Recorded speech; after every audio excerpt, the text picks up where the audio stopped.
Hello, welcome.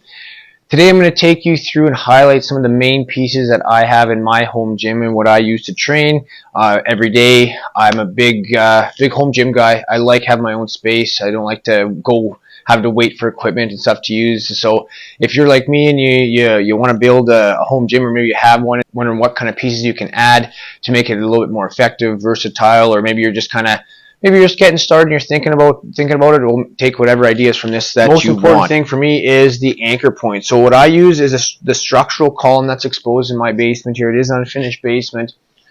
This thing supports the weight of the house, so it's not coming down. So it's really solid anchor. I have my suspension trainer wrapped around up top, hooked on with a carabiner, and then down here I have an anchor strap that I've doubled up around the pole so I can easily slide the anchor up and down. This is from APT Anchor Point Training. It came with my most used tools on the anchor point. We'll start with the 3.75 by 96 unbreakable bands. These are pretty awesome. So they have good handles on there, good solid handles. They just slide up and down, really comfy. So if you need to go half harness or put it all around the waist, it's pretty comfy. And they all clip on with nice solid carabiners. And then what I've done is this strap has two carabiners on it, one that locks and one that easily clips on and off. And I have them both on there, so it's nice and solid. It's not going anywhere. Also, I can clip these on very easily, and then I can adjust the height again very simply. Another really good tool, I like the combination of the APT leg training harness as well as the ISOBand 50.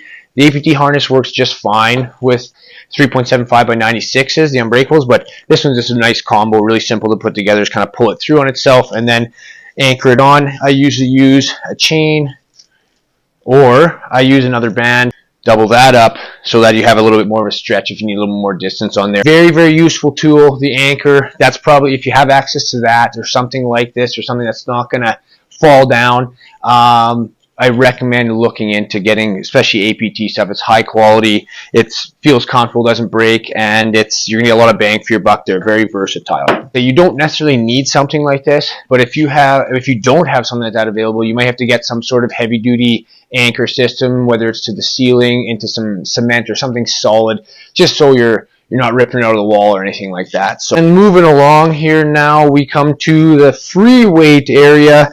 35-pound slam ball, 8-pound slam ball, 70-pound kettlebell, 35, and a 15-pound kettlebell. And then we have two 35-pound dumbbells, and then a small set of weight plates, 25, 10s, and 5s. I also have a 25-pound bar in the back here, just kind of hiding. It's just kind of your standard barbell. Nothing too crazy. I don't have a lot of weights for that, but a lot of this stuff has just been accumulated over time. I see something that, like, oh, I'd like to get that. I think that would be beneficial to whatever it is that I'm looking for. I'll pick it up, but I don't necessarily need to have this much variety. For the longest time, I was just working with my 35-pound bell, and then I got the dumbbells, and so I just started piecing it together. So by no means do you need to go out and get the most expensive and the biggest set of weights that you can find. If that's something you're into, you like powerlifting, bodybuilding stuff, then that would be something to invest in. But if you're looking to get functionally fit and still continue to build strength, incorporate the balance and stuff like that, kettlebells, dumbbells, and something middle of the road that you can use for most things. Maybe get something a little bit heavier that you can start to ramp the challenge up. But we can make things work, whether it's change a tempo, slow it down, speed it up, things like that. So, and now we're going to move just behind the free weights here. We have the wall of bands and anchored stuff. So, like I was talking before, I got the APTs, I got a couple of those. Then I have some super bands as well, different rubber ones, got some big heavy ones, some hip loops, battle ropes here, working on some conditioning, which I anchor to the anchors over here.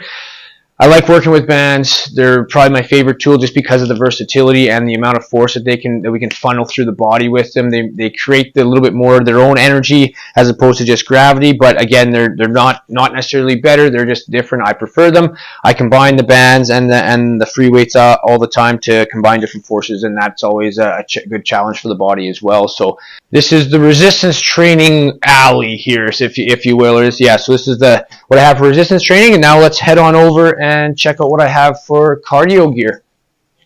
All right, and welcome to the last piece of the gym. This is Cardio Corner. Just have a little walking treadmill. We used to have this upstairs, but got a new puppy, and we just didn't want him to chew on it, so brought it down here. So I'd like to get on that a little bit. I have a rower that's electronic, so it plugs in. It's actually awesome. It uses magnetic resistance, and it just unfolds. I'm not going to unfold it all the way, but yeah, super simple. I pull it out to the middle of the room, stores away nicely, and then I have a little spin bike here. Nothing substantial. It's kind of, again, pick these up on deals.